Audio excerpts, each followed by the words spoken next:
Message खूप strong आणि clear प्रत्येकाच्या डोक्यात घालायची माझी इच्छा झाली. असं आहे की रक्तदाब, त्यांनी पहिला प्रश्न विचारला होता, हा सायलेंट किलर आहे का? तो सायलेंट किलर आहे.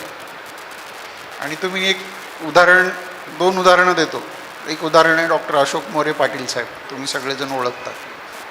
वय वर्ष 43, बरोबर.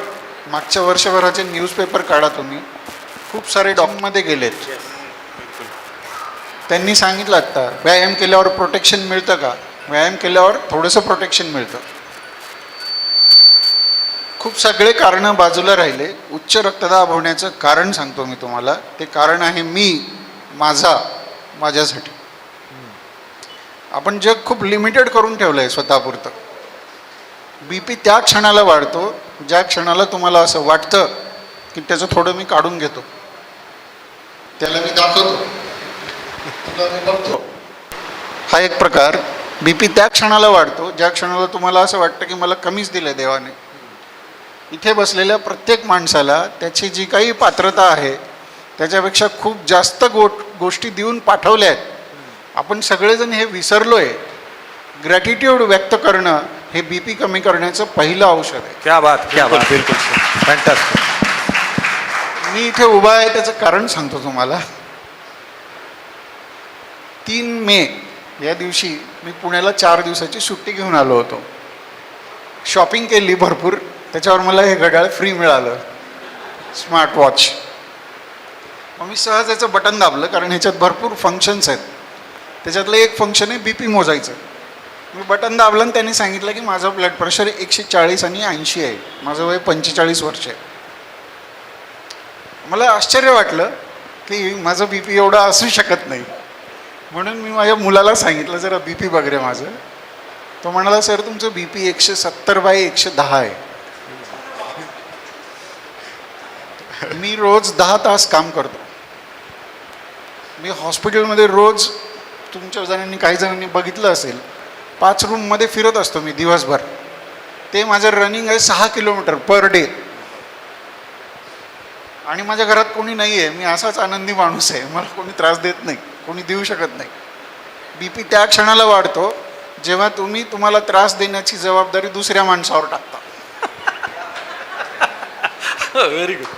तुम्ही लक्षात घ्या, तुमच्या आता हा हॉल आहे, ह्याला रंग देणं, लाईट लावणं, पंखा लावणं, हे तुम्ही ठरवलं आहे का त्या मालकांनी ठरवलं आहे? मालकांनी ठरवलं. तुमच्या घरातली खुर्ची कुठे असली पाहिजे, लाईट कुठे असला पाहिजे, कलर कुठला असला पाहिजे, हे तुम्ही ठरवणार का नितीन जोशी ठरवणार?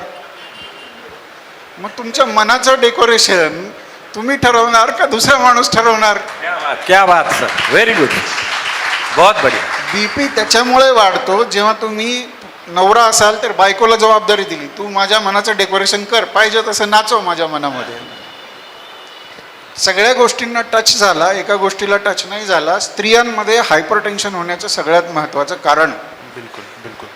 एक इम्पॉर्टंट, मी कार्डिओलॉजिस्ट नाही आहे पण मला कार्डिओलॉजिस्ट व्हायचं होतं. त्याच्यामुळे मी भरपूर अभ्यास केला, कारण माझ्या वडिलांना हृदयाचा आजार आहे. पण नशीब असतं ते, कुठे घेऊन जातो तुम्हाला. तर एनिवेज, स्त्रियांमध्ये BP मासिक पाळी संपायच्या आधी खूप कमी जणांमध्ये असतो. स्त्रियांमध्ये हार्ट अटॅक मासिक पाळीच्या आधी खूप कमी जणांना येतो, कारण शरीरामध्ये गर्भाशय नावाचं जे अवयव दिलं आहे ते काय फक्त मुलं जन्माला घालण्यासाठी नाही दिलेलं आहे. त्याच्यामध्ये जे केमिकल्स तयार होतात ते तुमचं ब्लड प्रेशर वाढवू देत नाहीत. आणि आता सवय लागली आहे सगळ्यांना, पाळीचा त्रास झाला की जा ते खचक करून कापून टाकतं लगेच.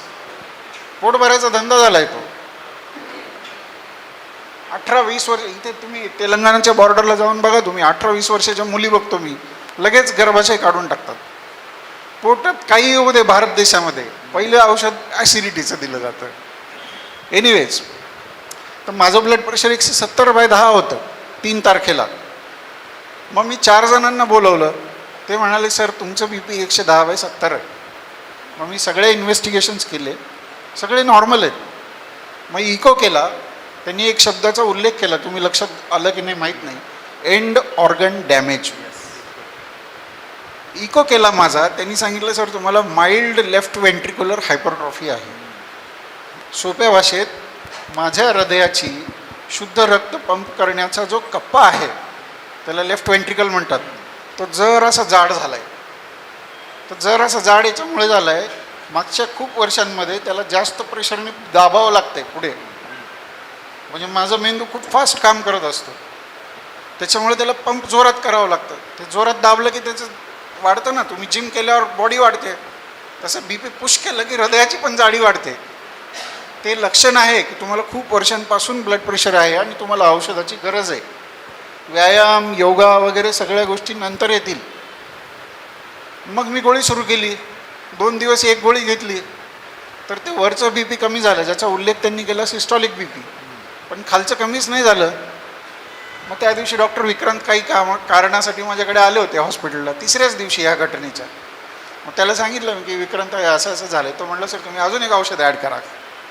मग मी अजून एक औषध ॲड केलं. परंतु हा जो उल्लेख झाला आत्ता की व्यायाम करा, योगा करा, मन आनंदी ठेवा, हे मला माहीत आहे, पण दिव्याखाली अंधार असतो.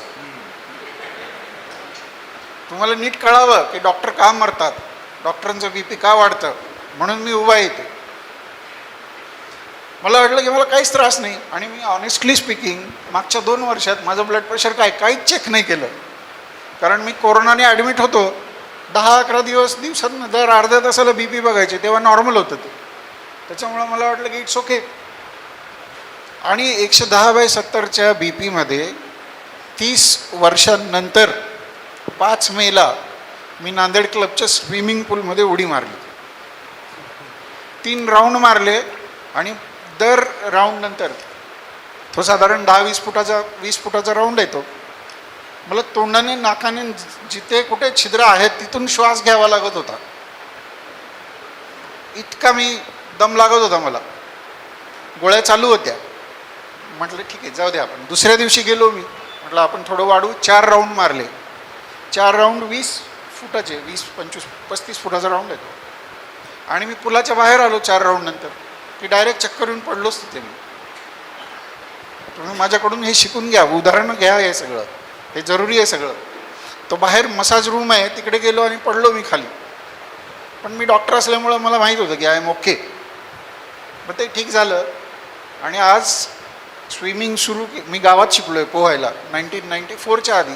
तेव्हा काय बाबळीच्या झाडावरून विहिरीत उडी मारायची. आता टेक्निकली करेक्ट करायला गेलं की ताकद लागते त्याला. चालणं हा माइल्ड किंवा मॉडरेट स्वरूपाचा व्यायाम आहे. स्विमिंग जरा जोर लावावा लागतो. आज माझ्या स्विमिंगचा 12वा दिवस आहे आणि मी आज 120 मीटर पोहून आलो आहे. 12 दिवसात मी दिवसभर काम करून आलो आहे. आजचं माझं ब्लड प्रेशर आहे 120/90 गोळी घेण्याच्या आधी. आपण काय करतो माहिती आहे का, आपण खूप लाईटली घेतो या सगळ्या गोष्टी. जिंदगी म्हणजे मेरे बाप की जागीर आहे की श्वास घेतल्यापासून तो थांबेपर्यंत मला काहीच नाही झालं पाहिजे, असं चालत नाही. तुम्ही एक स्ट्रॉंग मेसेज घेऊन जा. आत्ता आपल्या सगळ्यांना ॲव्हरेज जे लाईफ आहे, life expectancy, average Ayushman Bharat देशाचं ते 70 वर्ष आहे. बरोबर? 70 वर्षामध्ये संपेपर्यंत कोरोना नाही झाला पाहिजे, हार्ट अटॅक नाही आला पाहिजे, बी पी नाही वाढलं पाहिजे, नवऱ्याने बायकोला रागवलं नाही पाहिजे, बायकोने चिडचिड नाही केली पाहिजे, मी म्हणलं की उठ, मी म्हणलं की बस, मी म्हणतो तसं कर. काही नोकर आहेत का आजूबाजूचे लोक तुमचे? तुम्ही पगार देऊन ठेवला असेल तर घंटी दाबल्यावर मध्ये येईल ते. तुम्ही घरात गेल्यावर कसं काय चिडचिड करू शकता? लग्न केलं आहे कशासाठी? मन शांत राहण्यासाठी, जीवन आनंदी राहण्यासाठी.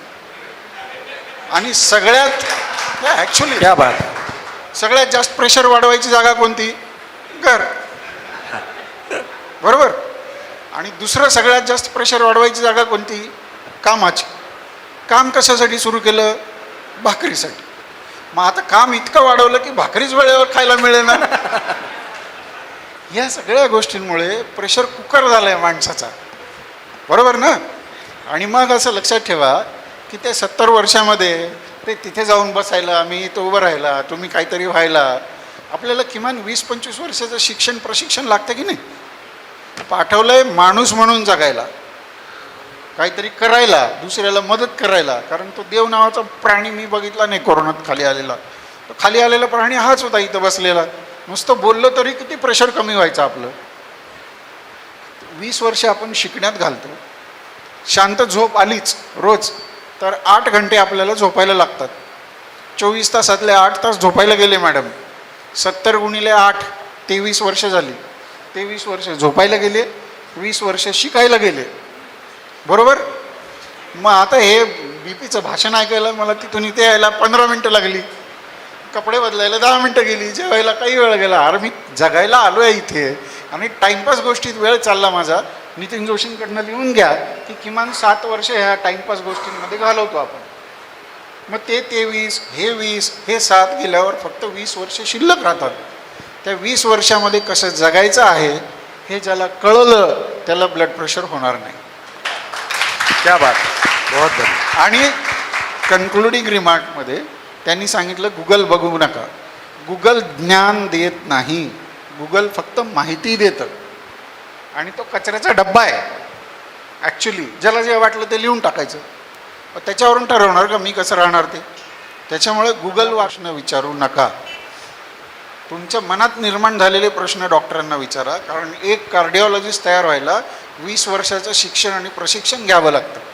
आणि त्या गुगलवर जाऊन ते सोशल मीडियामध्ये जाऊन हे हॉस्पिटल खराब आहे, तर डॉक्टर असाच आहे, ही सुविधा चांगली नाही आहे, ह्याला अर्धा मिनटाचा वेळ लागतो, बरोबर ना. त्याच्यामुळं तुम्ही स्वतःला आनंदी ठेवायला शिकलात की ब्लड प्रेशर कमी व्हायला लागतं. ते कमी व्हावं म्हणून ह्या दोघांच्या वतीने आणि आमच्या वतीने तुम्हाला शुभेच्छा. थँक्यू.